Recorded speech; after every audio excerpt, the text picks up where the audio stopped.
Vamos a mais um momento de pequenas reflexões que tem como tema não se excluir do perdão de Deus, mas acreditar sempre na sua misericórdia e no seu amor. Na história da salvação, temos dois momentos em que Jesus foi traído. E essas traições se deram por pessoas bem próximas a ele, que condividiam com ele a missão de anunciar a boa nova. O primeiro a traí-lo foi Judas, que era uma pessoa de confiança, porque era ele que guardava e tomava conta da bolsa comum, isto é, do dinheiro. Porque, como Judas tinha a bolsa. João capítulo 13, versículo 29. O outro foi Pedro, que mesmo dizendo que não o negaria, ainda que me seja misto morrer contigo, não te negarei. E todos os discípulos disseram o mesmo. Mateus capítulo 26, versículo 35. Judas traiu Jesus porque acreditava nas suas próprias ideias, nas suas próprias convicções, que achavam justas. Ele passou a seguir o Mestre porque viu que as suas ideias se casavam com a de Jesus.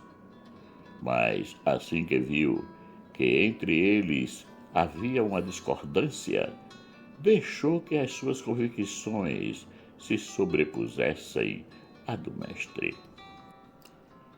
Assim também nós, em muitas ocasiões, deixamos que as nossas ideias, as nossas convicções, os nossos desejos, muitos deles são justíssimos, se sobressaiam em relação ao que Jesus está nos pedindo naquele momento presente.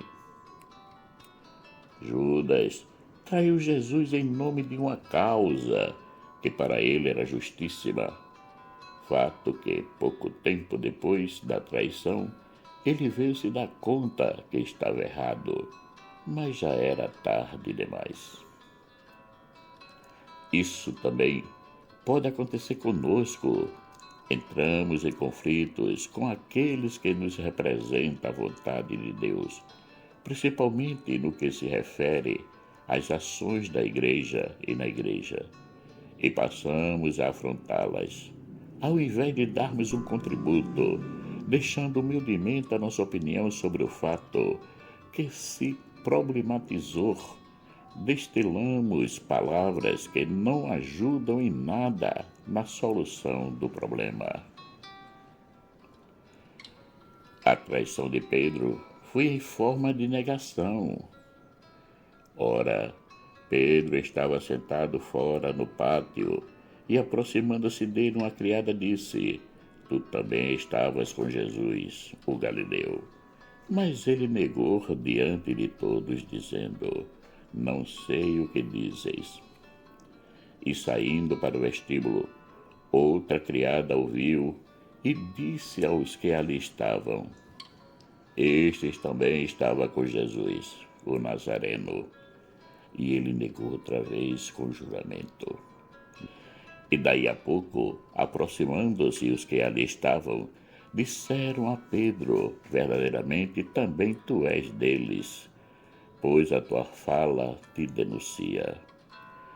Então começou ele a praguejar e a jurar, dizendo: Não conheço esse homem.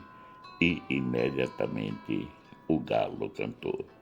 Mateus capítulo 26, versículos 69 a 74. Aí vem a pergunta: também eu não estou tendo a mesma atitude de Judas aqui nessa situação? Ou a de Pedro?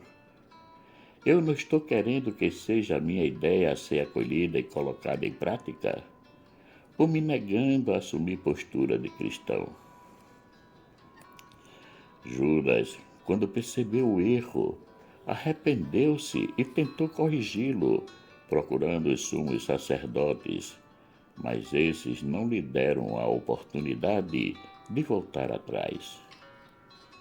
Então Judas, o que o traíra, vendo que fora condenado, trouxe arrependido as 30 moedas de prata aos príncipes dos sacerdotes e aos anciãos, dizendo: Peguei traindo sangue inocente. Eles, porém, disseram: Quem nos importa? Isso é contigo. Mateus capítulo 27, versículos 3 e 4.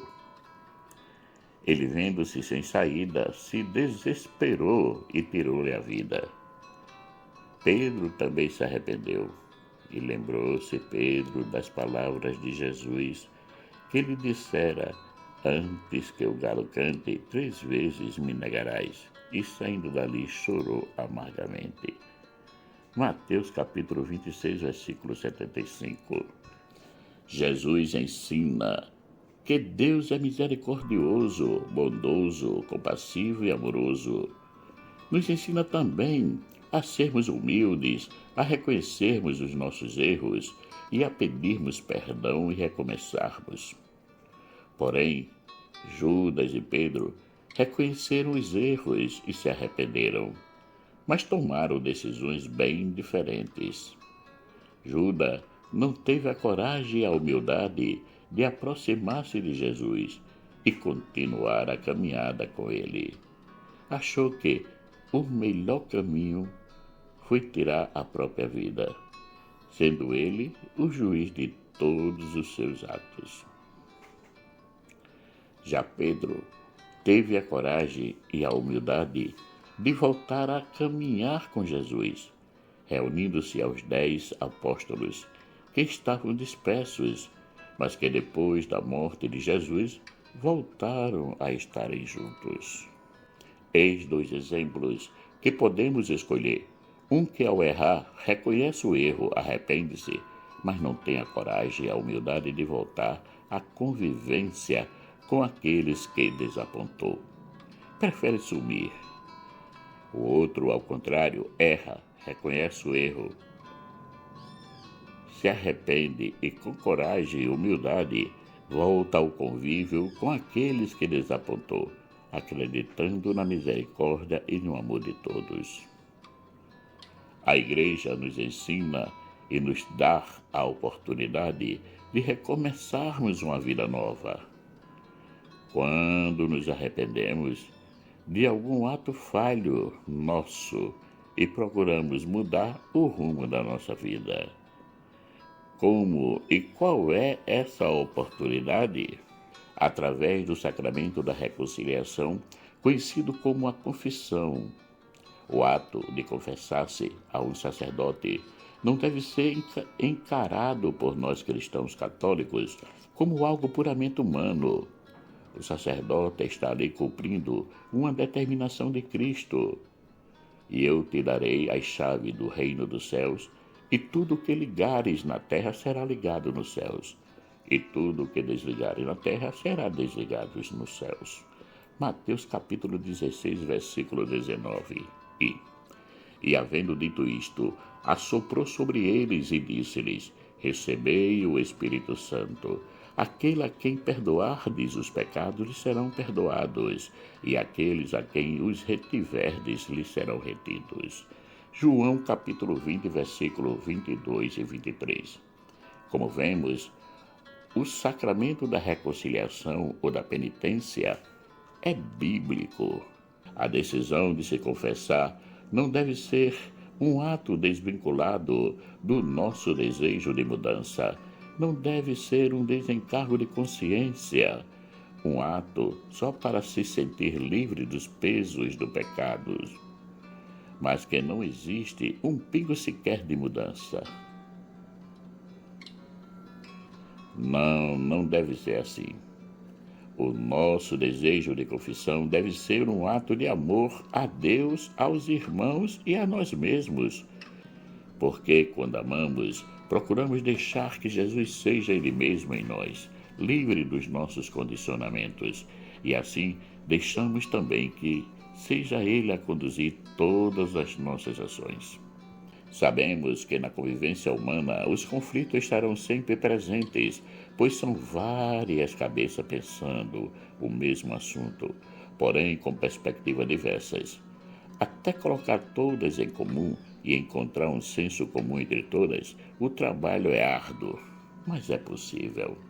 Como já foi dito, Jesus nos pede que deixemos nos conduzir por Ele. Onde dois ou mais estão reunidos em meu nome, eu estou no meio deles. Mateus capítulo 18, versículo 20. Que significa, se estiverem no meu amor, estarei eu ali presente. Porque somente o amor é que pode gerar o amor. Nós sozinhos não geramos nada. Somente quando nos doamos é que os frutos aparecem. Por isso, sejamos embaixadores do amor. Deixemos que Jesus, em nosso meio, seja a mola mestra das nossas ações, das nossas vidas. Não tenhamos medo de nos arrependermos dos nossos atos falhos, dos nossos erros. Acreditemos na misericórdia infinita de Deus e do seu imenso amor por nós, que nos foi testemunhado por Jesus na cruz. Marcos Laurentino. Caríssimos e caríssimas, chegamos ao final de mais um momento de umas pequenas reflexões que teve como tema hoje não se excluir do perdão de Deus, mas acreditar sempre na sua misericórdia e no seu amor. Agradeço àqueles que já se inscreveram no canal e peço para que compartilhem essas reflexões para que cheguem a mais pessoas. Peço também àqueles que ainda não se inscreveram que se inscrevam para poder nos ajudar a manter o canal ativo e pronto para receber mais reflexões. Que o nosso Deus, rico em bondade, misericórdia e amor, nos dê um excelente dia. Amém.